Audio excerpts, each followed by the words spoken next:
Hi viewers, welcome to Bharat TV. ప్రస్తుతం నేను ఆంధ్రప్రదేశ్ రాష్ట్రంలోని రాజమండ్రి నగరంలో ఉన్నాను.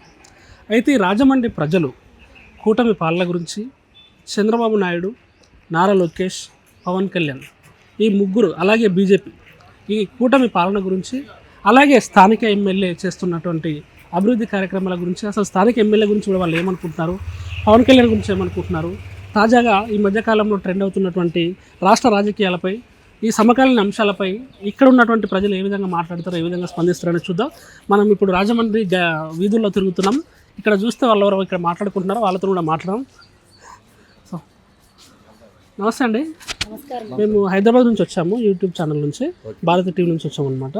మేమంతా కూడా అంటే రాజమండ్రి వీధుల్లో వెళ్తూ అందరూ ఎవరెవరు కూటమి పాలన గురించి ఏమనుకుంటున్నారు, అట్లాగే స్థానిక ఎమ్మెల్యే ఆదిరెడ్డి శ్రీనివాస్ గారి గురించి, వాళ్ళ పాలన గురించి ఏమనుకుంటున్నారు, ఈ తాజాగా జరుగుతున్న రాజకీయ అంశాలపై కూడా మాట్లాడి అడిగి తెలుసుకున్న అభిప్రాయాలు. మీరు ఏమైనా మాట్లాడతారండి? Interest sir. అంటే ఇప్పుడే మా పేటలో ఒక కాలం చేస్తే ఓకే, అక్కడికి వెళ్ళి వచ్చి దాని గురించి సంభాషించుకుంటున్నాం అన్నమాట.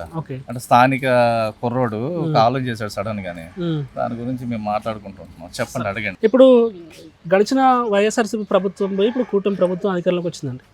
ముఖ్యంగా చంద్రబాబు నాయుడు, ఇటు పవన్ కళ్యాణ్, ఇటు బీజేపీ వీళ్ళందరూ కూడా ఎలాంటి గొడవలు లేకుండా అందరూ కూటమి పాలన సాగిస్తున్నారు. అయితే ఇప్పుడు మీకు గడిచిన 5 ఏళ్లతో పోలిస్తే ఇప్పుడు కూటమి ప్రభుత్వం వచ్చిన తర్వాత మీకు స్థానికంగా ఈ రాజమండ్రి నగరంలో మీకు ఏమైనా అభివృద్ధి కార్యక్రమాలు కనబడుతున్నాయా? పాలన మారింది, పర్లేదు అన్నట్టుందా, బాగుందా, బాగాలేదా, ఏం చెప్తారు? ఖచ్చితంగా మార్పు వచ్చిందండి. ఓకే, కూటమి ప్రభుత్వం వచ్చిన తర్వాత రాజమహేంద్రవరంతో పాటు రాష్ట్రంలో ఉన్న ఆంధ్రప్రదేశ్ మొత్తం కూడా అభివృద్ధి పథకంలో పరిగెడుతుంది. ముఖ్యంగా మన స్థానిక ఎమ్మెల్యే గారు ఆదిరెడ్డి శ్రీనివాస్ గారు కోసం చెప్పాలనుకుంటే 73,000 మెజారిటీతో ఆయన ఇక్కడ గెలిపించాం.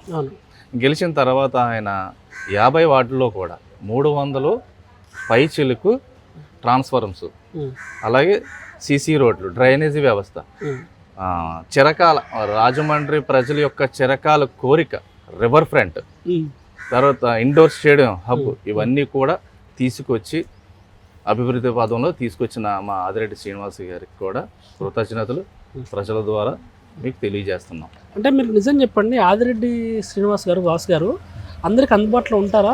అంటే ప్రజలకు అందుబాటులో ఉండడము, ఏమైనా సమస్య వస్తే వెంటనే స్పందించడము, లేకపోతే ఆయనతో మాట్లాడాలనుకుంటే వెంటనే ఆయన మీకు టచ్లోకి రావడము, ఇలాంటివి చేస్తారా? ఈ విషయం ఒక్కొక్కరు అడుగుతా. ఈ విషయంలో గొప్ప నాయకత్వం లక్షణాలు ఆయనకి చాలా గొప్ప ఉందండి. మన ఇంట్లో 2-3 పనులు చెప్తేనే మనకి చిరాకు, టెన్షన్ వచ్చేస్తాయి. అటువంటిది ఆయన ఉదయం 5 గంటలకు లేచి ప్రతి వార్డులో కూడా, వార్డులు ఎక్కడైతే సమస్యలు ఉన్నాయో ఆ సమస్యలకు వెళ్ళి ప్రతి ఒక్క సమస్యను కూడా ఆయన తెలుసుకొని పరిష్కరించుకుంటూ వెళ్తూ, ఆయనకి రెస్ట్ లేకుండా ఈవినింగ్ వరకు ప్రజల్లోనే ఉంటూ ఆయన్ని ఫైండ్ అవుట్ చేసుకుంటూ వెళ్తున్నాడండి ఆయన. ఇప్పుడు అంటే పాలన పరంగా ఇప్పుడు 2 ఏళ్లలో మీరు సంతృప్తికరంగా ఉందండి? పాలన బాగానే చేస్తున్నారా? ఇంకా చేయాల్సిన పనులు ఉన్నాయా పెండింగ్? అంటే కూటమి ప్రభుత్వం వచ్చిన తర్వాత ఇక్కడ రాజమండ్రిలో ఎమ్మెల్యే ఆదిరెడ్డి శ్రీనివాస్ గారి ఆధ్వర్యంలో చాలా ప్రశాంతత ఉంది. గత ప్రభుత్వం అరాచక పాలనలో బ్లేడ్ బ్యాచ్, గంజాయి బ్యాచ్, ఇవన్నీ కూడా చాలా భయంకరమైన పరిపాలనలో మహిళలు కానీ చాలా మందికి చాలా ఇబ్బందికరమైన. అంటే నేను చాలాసార్లు టీవీలో కూడా చూస్తానండి, బ్లేడ్ బ్యాచ్ అని, గంజాయి బ్యాచ్ అని.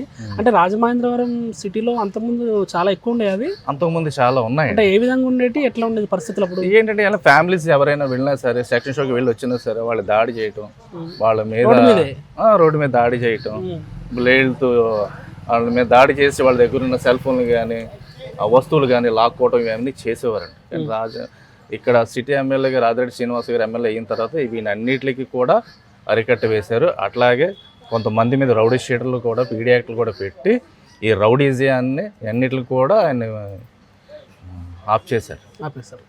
ఇప్పుడు తాజాగా ఒక అంశము రాష్ట్ర వ్యాప్తంగా కూడా సంచలనమైందండి. ఒక యూట్యూబరు ప్రశ్న అనే ఒక యూట్యూబ్ ఛానల్ ద్వారా రావణ్ అనే పేరు, ఆయన పేరు జోసెఫ్ ఉండేది. తర్వాత ఆయన రావణ్ అని పేరు పెట్టుకొని ఆయన పవన్ కళ్యాణ్ కూటమి ప్రభుత్వం గురించి మాట్లాడడం జరిగింది.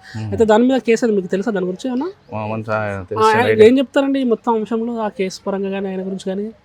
ఆయన మన భారతదేశంలో ఉంటూ ఒక హిందుత్వాన్ని కానీ సనాతన ధర్మాన్ని కానీ అలా అయినా మాట్లాడటం అది చాలా దుర్మార్గ చర్య, అది దేశద్రోహం అని అనాలి.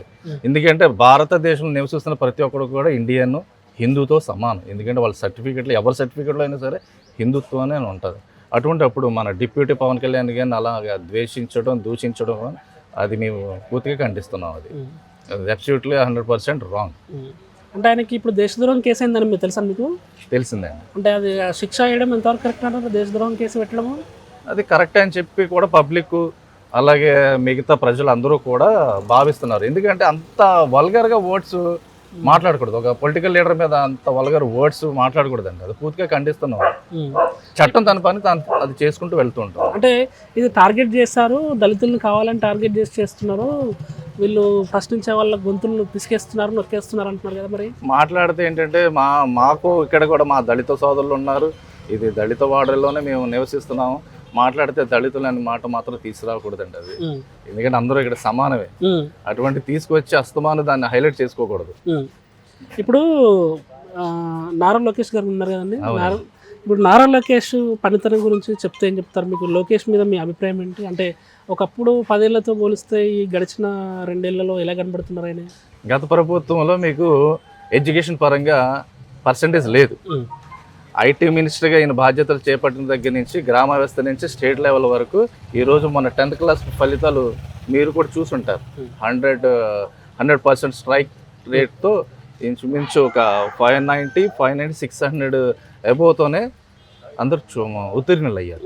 అలాగే కూడా గవర్నమెంట్ స్కూల్స్లో ఈ రోజు బోర్డు పెట్టాల్సిన సమస్య వచ్చింది రాజమహేంద్రవరంలో. రాజమహేంద్రవరంలో ఒక స్కూల్లో, గవర్నమెంట్ స్కూల్లో హౌస్ఫుల్ బోర్డు పెట్టారు. ఆ credit goes to mister Nara Lokesh minister sir. దాన్ని బట్టి చూడండి ఎంత డెవలప్ అయిందో ఎడ్యుకేషన్ పరంగా కానీ. అంటే ఇప్పుడు కూటమిలో పవన్ కళ్యాణ్ గారు ఉన్నారు, ఆయనది కూడా ఇప్పుడు ఈస్ట్ గోదావరి, వెస్ట్ గోదావరి జిల్లాలలో ఆయనకి ఫాలోయింగ్ ఎక్కువ ఉంటుంది. దట్టు వాళ్ళ సామాజిక వర్గం వల్ల ఎక్కువ ఉంటారు ఇంక ఇక్కడ. సో ఈ పవన్ కళ్యాణ్ గురించి ఏం చెప్తారండి? చెప్తారనుకుంటే మనం అంటే ఎలా ఉంది ఆయన కోఆపరేషన్ కానీ, ఆయన కూటమి ప్రభుత్వానికి సహకరించడం కానీ, లేకపోతే ఆయన మీద మీకున్న అభిప్రాయం ఏంటి? కూటమిలో పవన్ కళ్యాణ్ గారి గురించి చెప్పాలంటే ఈస్ట్ వెస్ట్లో ఉన్న ఆయన ఫాలోయింగ్ చాలా హెవీగా ఉంటుంది. అట్లాగే ఆయన సనాతన ధర్మం వైపు గట్టిగా నుంచుంటారు. ఆయన సనాతన బోర్డుని ఏర్పాటు చేయాలని మొట్టమొదటిసారిగా కేంద్రాన్ని అడిగిన ఏకైక వ్యక్తి ఎవరు ఉన్నారంటే డిప్యూటీ సీఎం పవన్ కళ్యాణ్ గారు. సో మరి అంటే ఆయన పాలన కానీ, ఆయన పబ్లిక్తో టచ్లో ఉండడం కానీ, జనంలోకి వెళ్ళడం కానీ ఇదంతా నచ్చుతుందా మీకు? ఎందుకు నచ్చట్లేదండి? గతంలో ఆయన కొంచెం కోపం ఎక్కువగా ఉండేది, కానీ ఇవన్నీ ఇప్పుడు మార్చుకున్నాడు. ఆయన పరిపాలన విధానాన్ని నేర్చుకున్నాడు. ఆయన నేర్చుకుని అడ్మినిస్ట్రేషన్ మీద ఆయన దృష్టి సారించి ఆయన కూడా ప్రజల్లోనే ఉంటున్నాడు. ఓకే, ఇప్పుడు రాజమండ్రిలో జైలు వేశారు కదా బాబు గారిని. అవునండి, చంద్రబాబును జైల్లో వేసినప్పుడు ఫస్ట్ వచ్చిన వ్యక్తి పవన్ కళ్యాణ్. ఫస్ట్ ఆయన. ఆ రోజు ఏం జరిగింది చెప్తారా మీకు? అంటే ఎలా అనిపించింది ఆ రోజు? ఎలా అనిపించింది అంటే, ఒక రాముడు కష్టకాలంలో ఉన్నప్పుడు ఆంజనేయుడు వల్లే వచ్చిన ఆంజనేయుడు పవన్ కళ్యాణ్ పవన్ స్టార్, వాళ్ళిద్దరు కలయిక వల్ల ఈ రోజు రాష్ట్రం ఒక అభివృద్ధి పరంగా కానీ ఒక మంచిగా వెళ్తుంది. అంటే స్థానికంగా ఏం మాట్లాడుకున్నారు ఆ రోజు?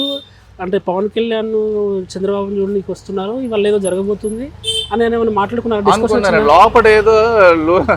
లోపల ఏదో వీళ్ళకి అడ్జస్ట్మెంట్ జరిగింది, వీళ్ళకి ఏదో అడ్జస్ట్ అయిందని చెప్పేసి పవన్ కళ్యాణ్ మీద చాలా రోమలు అన్ని క్రియేట్ చేశారు. ఎందుకంటే సీనియర్ నాయకుడు అయిన వరల్డ్లోనే టాప్ ఆఫ్ ద 7th ప్లేస్లో ఉన్న ఒక ఎకనామిస్ట్గా, ఒక అడ్మినిస్ట్రేటర్గా సీఎం చంద్రబాబు నాయుడు గారికి ఉన్న పేరు ఎవరికి లేదండి. అటువంటి వ్యక్తిని, ఆ ఏజ్లో ఉన్న వ్యక్తిని జైల్లో పెడితే ఒక మానవతా దృక్పథంతో ఆయన వెంటనే పరిగెట్టుకుని వచ్చి మన చంద్రబాబు నాయుడు గారిని కలవటం, ఆ పెద్ద ఆయన్ని పరామర్శించడం జరిగింది. ఈయన బయలుదేరి వస్తుంటే రోడ్డు మధ్యలో ఆఫ్ చేసేసారు గత ప్రభుత్వం పాలకులు. రోడ్డు మీద ఆయన పడుకొని నిరసన తెలియజేశారు. అంటే ఆయన చూపించిన తెగువ అదంతా అప్పుడు ఏమనుకున్నారు ఇక్కడ లోకల్లో స్థానికంగా? ఆయన చూపించిన తెగువ, ఆయనకున్న గట్స్ వల్ల పబ్లిక్లో ఒక ధైర్యం, ఒక నమ్మకం ఏర్పడిందండి. ఈయన పవన్ కళ్యాణ్ రావటం వల్ల, చంద్రబాబు నాయుడు ఇద్దరు కలవటం వల్ల ఈ రాష్ట్రం చాలా మంచిగా ఉంటుందని చెప్పి భావించి తర్వాత అనౌన్స్ చేశారు, నేను టీడీపీకి సపోర్ట్గా ఉంటున్నానని చెప్పేసి. దాని ద్వారా ఎన్నికల్లో ఆయనకి ఇచ్చిన 100% స్ట్రైక్ రేట్తో గెలిచారు, డిప్యూటీ సీఎంగా నెగ్గారు ఆయన.